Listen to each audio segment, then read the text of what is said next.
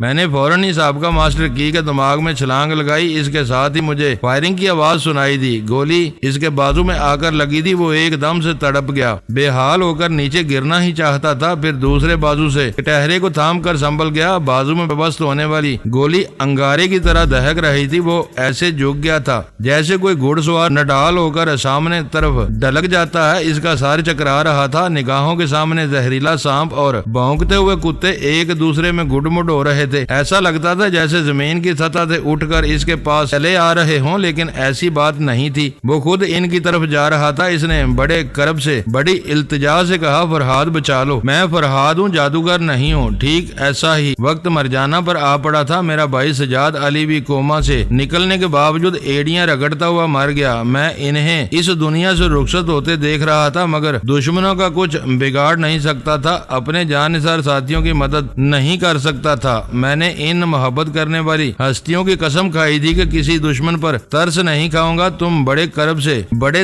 درد سے اپنی جان کی امان چاہتے ہو، کوئی دوسرا ہو تو وہ تمہاری التجا پر تڑپ جائے، مگر مجھے اپنے پیاروں کی بے بسی اور مجبوریاں یاد آ رہی ہیں۔ انہوں نے صبر اور خاموشی سے جان دے دی، تم بھی خاموشی سے مرنے کا حوصلہ کرو یا پھر چیختے رہو۔ اسی وقت وہ کٹہرے کے اوپری حصے پر سے ڈلک گیا، سلاخوں پر سے ہوتا ہوا کتوں کی بھیڑ میں پہنچ گیا۔ اس کی چیخیں سنائی دے رہی تھی۔ میں وہاں سے واپس آ گیا۔ اس غار میں گہری تاریکی تھی۔ میں ایک پتھر پر بیٹھا ہوا تھا، آنکھوں پر اینٹی ڈارک گاگل تھا۔ میں نے چاروں طرف ایک نظر ڈالی، دور تک سناٹا اور ویرانی تھی۔ میں پتھر سے اتر گیا، ایک طرف جانے لگا، وہاں کسی کی موجودگی محسوس نہیں ہو رہی تھی۔ میں نے پھر نئے ماسٹر کی کے دماغ پر دستک دی۔ اس نے کہا، اب کیا لینے آئے ہو؟ اس کا قصہ تمام ہو چکا ہے، جو اہم معلومات حاصل کر چکا ہوں اس کے متعلق بتانا چاہتا ہوں۔ وہ ذرا چونک گیا، پھر اس نے کہا، چند سیکنڈ کے بعد آنا۔ یہ کہتے ہی اس نے سانس روک لی۔ میں دماغی طور پر حاضر ہو کر آگے بڑھنے لگا۔ کچھ دور جانے کے بعد چٹان کے پاس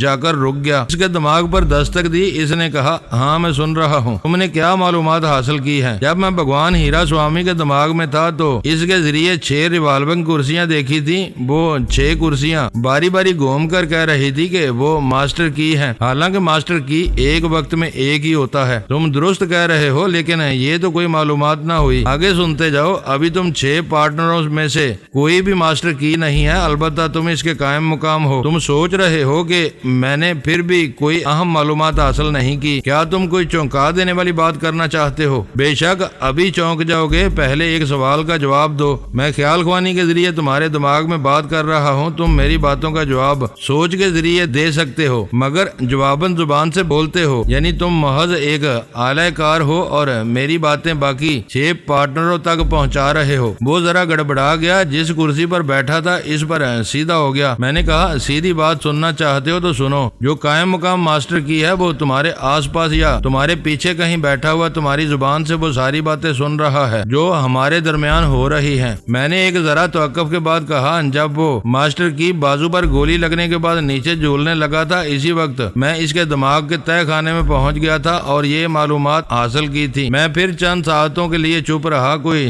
دوسرا وقت ہوتا تو وہ دماغ کے دروازے بند کر لیتا، لیکن ان میں کھلبلی پیدا ہو گئی تھی۔ وہ میری پوری باتیں سننے پر مجبور تھا۔ میں نے کہا اور وضاحت سے سنو۔ ماسٹر کی سینڈیکیٹ میں 6 افراد رہ گئے ہیں، ان 6 میں سے کوئی ایک ماسٹر کی کا رول ادا کرے گا، لیکن اس سلسلے میں جو بات دنیا والوں سے اور خصوصاً مجھ سے چھپائی جا رہی ہے وہ یہ کہ یہ تمام 6 پارٹنرز یوگا کے ماہر نہیں ہیں، یہ میری ٹیلی پیتھی کا راستہ کبھی نہیں روک سکیں گے۔ میں پھر چپ ہو گیا، یقیناً وہ راز فاش ہونے پر تل ملا رہے ہوں گے۔ میں نے کہا جب وہ 6 ریوالونگ کرسیاں گھوم کر خود کو ماسٹر کی کہہ رہی تھی تو یہ تاثر دیا جا رہا تھا کہ 6 مختلف افراد ماسٹر کی حیثیت سے خود کو متعارف کرا رہے ہیں، لیکن یہ بات نہیں تھی۔ ہر کرسی کے ہلنے پر ایک ہی شخص بار بار ماسٹر کی یوں کہہ رہا تھا جیسے 6 مختلف افراد کہہ رہے ہوں، اور وہ بار بار کہنے والا شخص یوگا کا ماہر ہے اور میں ابھی اس کے دماغ میں موجود ہوں۔ وہ میری باتوں کو اپنی زبان کے ذریعے ادا کرتا جا رہا تھا تاکہ دوسرے 6 پارٹنر سنتے رہیں۔ میں نے کہا مجھے یہ راز فاش نہیں کرنا چاہیے تھا، چپ چاپ ماسٹر سینڈیکیٹ کے 6 اہم افراد تک پہنچنا چاہیے تھا۔ ویسے میں یہ انکشاف کرتا یا نہ کرتا، مجھے تم لوگوں تک پہنچنا ہی ہے۔ میری زندگی میں بڑے زبردست نادیدہ دشمن آئے، انہوں نے مجھے چیلنج کیا کہ انہیں پردہ راز سے نکال نہیں سکتا، کبھی بے نقاب نہیں کر سکتا، اور یہ تو دنیا دیکھ رہی ہے کہ انہیں کس طرح بے نقاب کرتا آ رہا ہوں۔ اب 6 پارٹنروں کی باری ہے، میں دیر سویر ضرور پہنچوں گا، لیکن جب تک نہیں پہنچوں گا ان کی نیندیں اڑتی رہیں گی۔ یہ کہتے ہی میں دماغی طور پر حاضر ہو گیا، مجھے کچھ آہٹ سی سنائی دے رہی تھی۔ میں دور دور تک نظر دوڑانے لگا، وہ غار ابھی تک ویران نظر آ رہا تھا مگر ضرور کوئی موجود تھا۔ میں نے چٹان کی آڑ میں پہنچ کر ذرا بلند آواز سے کہا جو کوئی بھی ہے مجھے دشمن نہ سمجھے، میں مائیکل گارسن ہوں۔ دور ایک پتھر کے پیچھے ہلکی سی آہٹ سنائی دی، پھر کوئی لڑکی ترکی زبان بولتے ہوئے اس کے پیچھے سے نکل آئی۔ وہ وہی رہنما ساتھی تھی جو مجھے اس غار تک لے کر آئی تھی، وہ پھر میری رہنما بن گئی۔ میں اس کے ساتھ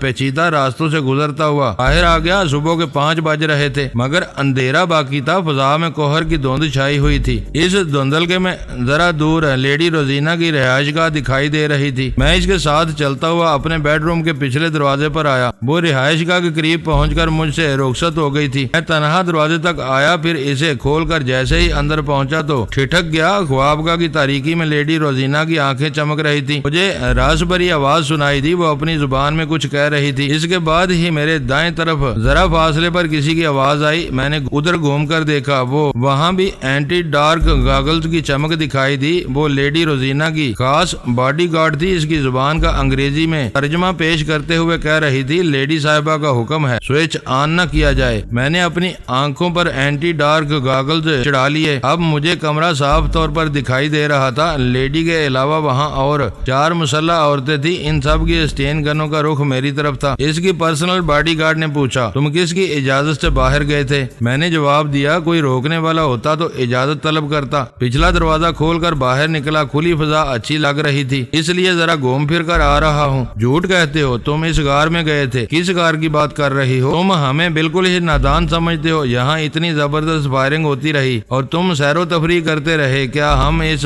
بات کو مان لیں؟ بے شک زبردست فائرنگ ہو رہی تھی لیکن ادھر ایک گولی بھی نہیں آئی۔ میری سمجھ میں آیا کہ لیڈی روزینہ کے فوجی رات کو نشانہ بازی کی مشقیں کر رہے ہیں، کوئی خطرہ نہیں ہے، لہٰذا میں تفریح کرتا رہا۔ وہ میری باتوں کا ترجمہ اپنی لیڈی کو سناتی رہی۔ میں نے جمع ہی لینے کے بعد کہا نیند آ رہی ہے۔ لیڈی روزینہ نے کہا جو بے تحاشا فائرنگ کو چاند ماری سمجھ رہا ہو وہ یقیناً فرہاد ہی ہو سکتا ہے، اس سے پوچھو یہ کب تک مائیکل کے خول میں چھپا رہے گا؟ میں دوبارہ اس کا طبی معائنہ کراؤں؟ میں نے دونوں ہاتھ اٹھا کر کہا اس کی ضرورت نہیں ہے، میں تمہاری پرسنل باڈی گارڈ کے ذریعے تمہاری باتوں کا ترجمہ سمجھ رہا ہوں۔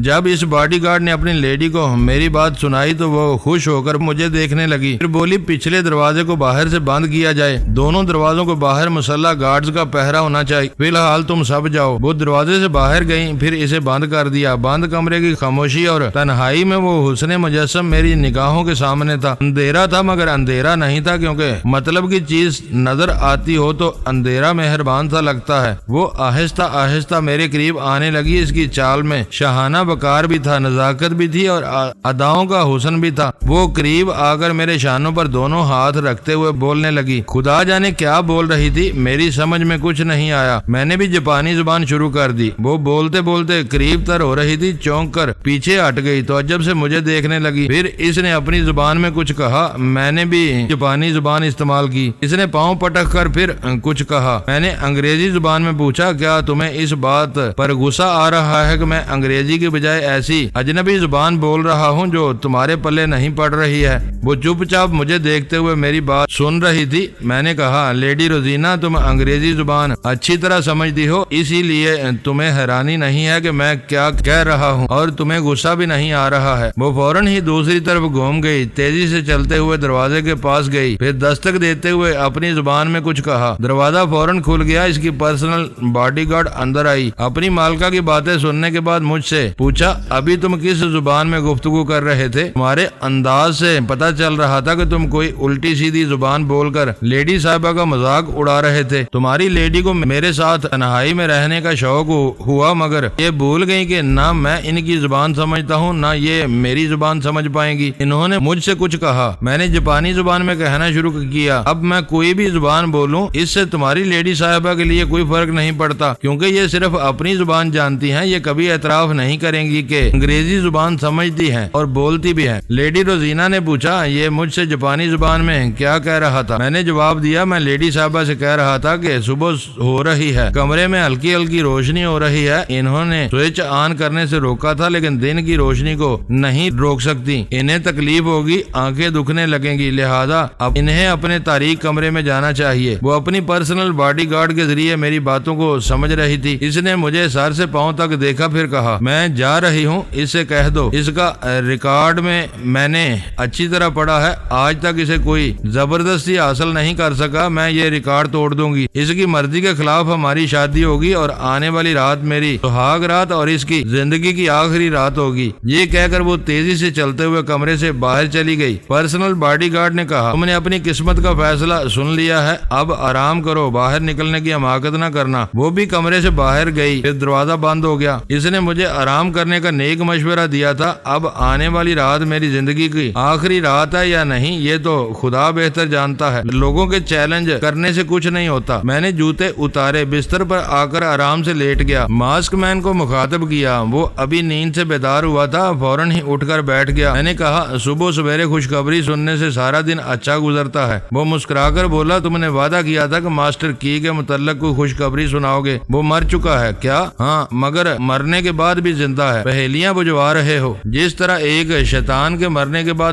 درجنوں شیطان پیدا ہو جاتے ہیں، اسی طرح ابھی آدھے درجن ماسٹر کی موجود ہیں۔ میں نے ماسک مین کو بھگوان ہیرا سوامی اور ماسٹر کی سینڈیکیٹ کے 6 اہم افراد کے متعلق مختصر طور پر بتایا۔ اس نے تمام باتیں سننے کے بعد کہا، یہ اچھا ہوا کہ وہ 6 اہم افراد جو وقتاً فوقتاً ماسٹر کی بن کر تمہارے معاملات میں مداخلت کرنے والے تھے، ان کی اصلیت معلوم ہو گئی۔ وہ یوگا کے ماہر نہیں ہیں، یہ بات انہیں بتا کر تم نے واقعی ان کی نیندیں اڑا دی ہیں، ان پر اچھا نفسیاتی اثر ڈالا ہے، وہ اپنے تحفظ کے لیے ضرور کوئی نہ کوئی حماقت کرتے رہیں گے۔ میں نے کہا، ہر بڑا ملک اپنے ہاں تیار ہونے والے ہتھیاروں کو دوسرے ملکوں میں پہنچانا چاہتا ہے، جہاں پہنچا نہیں سکتا وہاں خفیہ ایجنٹوں اور دہشت گردوں کے ذریعے پہنچایا جاتا ہے۔ آپ کا ملک بھی یہی کرتا ہے۔ کیا مجھے شرمندہ کرنا چاہتے ہو؟ مجھے سیاست سے کوئی دلچسپی نہیں ہے، میں آپ کو شرمندہ کرنا نہیں چاہتا، اپنی معلومات کے لیے پوچھ رہا ہوں۔ آپ کی فہرست میں ایسے خفیہ ایجنٹ اور دہشت گرد ہوں گے جو آپ کے ہاں تیار ہونے والے ہتھیاروں کو دوسرے ملکوں میں پھیلاتے ہیں۔ میں ان ایجنٹوں کے نام چاہتا ہوں۔ ماسٹر کی سینڈیکیٹ میں جو 6 افراد ہیں، ان میں سے ایک شخص ہتھیاروں کا خفیہ ایجنٹ ہے، ان ہتھیاروں کے ذریعے وہ کروڑوں ڈالر حاصل کرتا ہے۔ میں تمہاری بات سمجھ گیا، 1 گھنٹے کے اندر ایسے ایجنٹوں کی فہرست تمہیں پیش کر سکتا ہوں۔ اب تو میں سونے جا رہا ہوں، بیدار ہونے کے بعد آپ سے رابطہ قائم کروں گا۔ میں نے رابطہ ختم کرنے کے بعد ریڈ پاور کے باس کو مخاطب کیا، پھر اس سے کہا، نیو یارک کے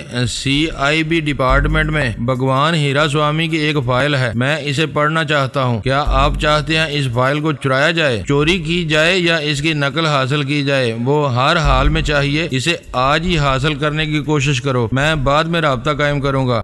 میں واپس آ گیا۔ خوابگاہ کے دونوں دروازے باہر سے بند تھے، باہر والے کسی بھی وقت کھول کر اندر آ سکتے تھے۔ جب مجھے باہر جانے کی اجازت نہیں تھی تو میں بھی انہیں اندر آنے کا موقع نہیں دینا چاہتا تھا۔ میں نے دونوں دروازوں کو اندر سے بند کیا، پھر آ کر آرام سے لیٹ گیا، اپنے جسم کو ڈھیلا چھوڑ دیا، آنکھیں بند کی، دماغ کو ہدایت دی، پھر نیند کی غفلت غفلت بری دنیا میں پہنچ گیا۔ شیبہ اور آمنہ دشمنوں کے درمیان تھی، مجھے ان کی خبر لینا چاہیے تھی، مگر یہ اطمینان تھا کہ دشمن فی الحال کوئی نقصان نہیں پہنچائیں گے۔ شیبہ کو راضی رکھنے کی خاطر آمنہ کو بھی برداشت کر لیں گے۔ میرے سوتے رہنے کے دوران لیڈی روزینہ کی رہائش گاہ میں کیا ہوتا رہا یہ ابھی بیان کر رہا ہوں۔ اس کی پرسنل باڈی گارڈ میرے کمرے سے جانے کے بعد اپنی لیڈی صاحبہ سے کہا، میں آپ سے کچھ عرض کرنا چاہتی ہوں۔ روزینہ نے پوچھا، کیا بات ہے؟ آپ فرحاد کے سلسلے میں اتنا سخت فیصلہ نہ کریں تو بہتر ہے۔ تم اس کی حمایت کر رہی ہو، میں آپ کی حمایت میں بول رہی ہوں۔ آپ نے غار سے نکل کر آنے کے بعد اپنے فارم کے اطراف مسلح سپاہیوں سے رپورٹ لی تھی۔ ان کا بیان ہے کہ ماسٹر کی کے آدمیوں کے پاس بھاری مشین گنیں تھی، لیکن انہوں نے وہ مشین گنیں اپنے ہی آدمیوں پر استعمال کی۔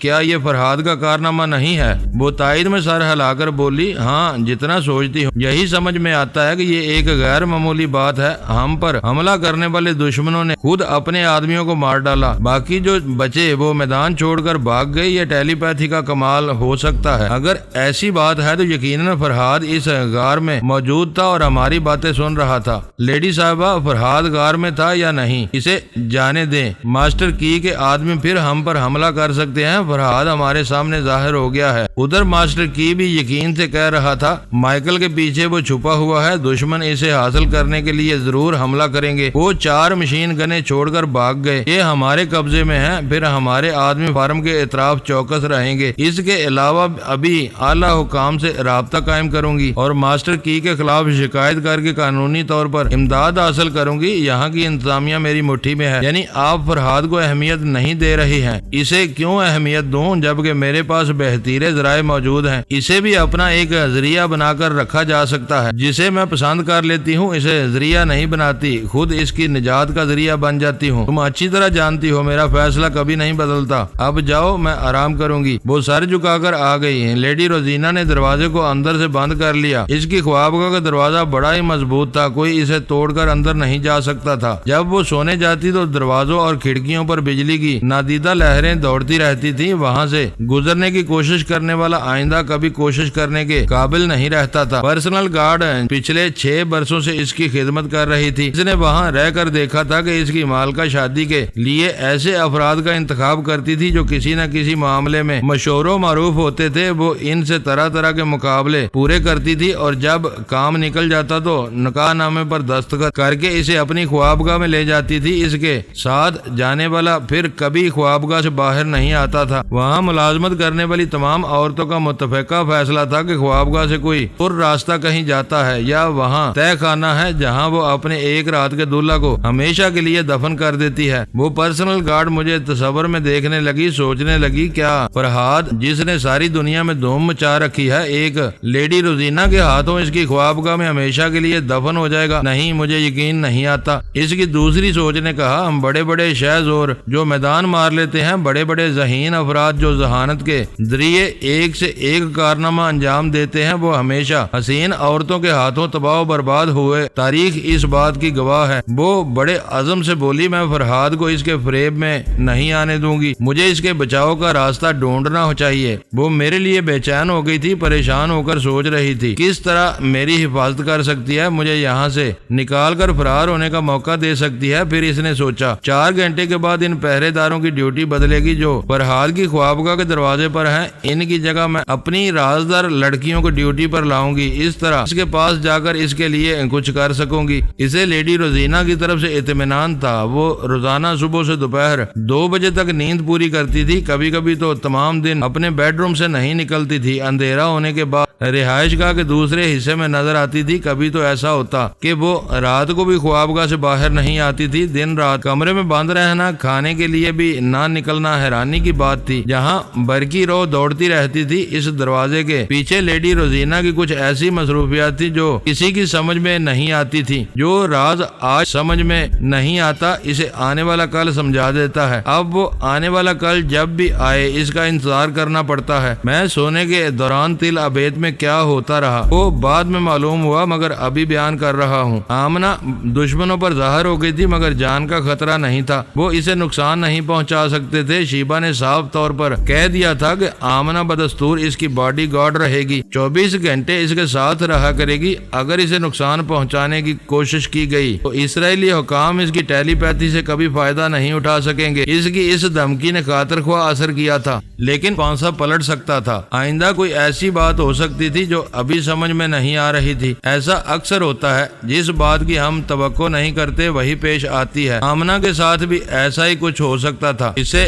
ظاہر نہیں ہونا چاہیے تھا، لیکن وہ بھی مجبور تھی۔ کمانڈو ایکس کو چیلنج نہ کرتی تو شیبا کی عزت محفوظ نہ رہتی۔ بہرحال کمانڈو ایکس جو شہ زور تھا، بڑے تم تراغ سے منظر عام پر آیا تھا اور بڑے ڈرامائی انداز میں شیبا کو اغوا کر کے تل ابید لے گیا تھا۔ اس قدر اہم کارنامہ انجام دینے کے باوجود اسے گولی مار دی گئی تھی۔ اسے ختم کر دینے کی دو وجوہات تھیں۔ ایک تو یہ کہ اس کے دماغ کا راستہ ٹیلی پیتھی کے لیے کھل گیا تھا۔ جب تک وہ زخمی رہتا ہم اس کے دماغ میں پہنچ کر طرح طرح کی معلومات حاصل کرتے رہتے، اور وہ یہ نہیں چاہتے تھے۔ اس کے علاوہ وہ شیبا کو خوش کر رہے تھے، یہ تاثر دے رہے تھے کہ وہ کتنی اہم ہے۔ اس کی خاطر کمانڈو ایکس کی ایک غلطی معاف نہیں کی گئی اور سزائے موت دی گئی۔ شیبا کو ایک چھوٹے سے عالیشان محل میں رکھا گیا تھا۔ اس کی خوابگاہ کا دروازہ اندر سے بند نہیں ہو سکتا تھا۔ اس نے کمانڈو ایکس کی مجرمانہ جرأت کے بعد اعتراض کیا، اس کمرے کے دروازے کو اندر سے بند کرنے کے انتظامات کیے جائیں، ورنہ وہ اطمینان اور سکون سے سو نہیں سکے گی۔ دروازے کو اندر سے بند کرنے کے فوراً ہی انتظامات کر دیے گئے تھے۔ آمنہ نے اسے اندر سے بند کرنے کے بعد کہا، شیبا تم آرام سے سو جاؤ، میں جاگتی رہوں گی۔ وہ مسکراتے ہوئے پاس آ کر بولی، تم سچ مچ باڈی گارڈ نہیں ہو کہ میرے لیے جاگتی رہو۔ جناب شیخ صاحب نے میرے لیے یہی ڈیوٹی مقرر کی ہے۔ تمہارے سامنے کوئی ملکہ عالیہ نہیں ہے کہ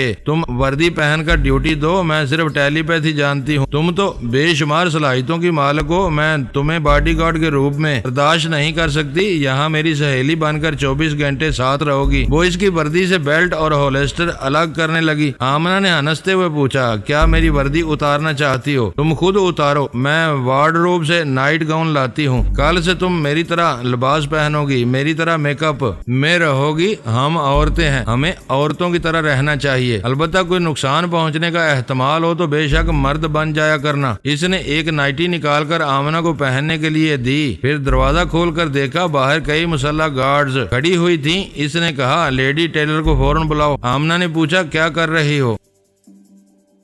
دوستو ویڈیو کو لائک ضرور کر دیا کریں۔ ISI پاک آرمی زندہ باد، پاکستان پائندہ باد۔ معزز ناظرین، اپنا خیال رکھیے گا اور اپنے اس چینل کا بھی شکریہ۔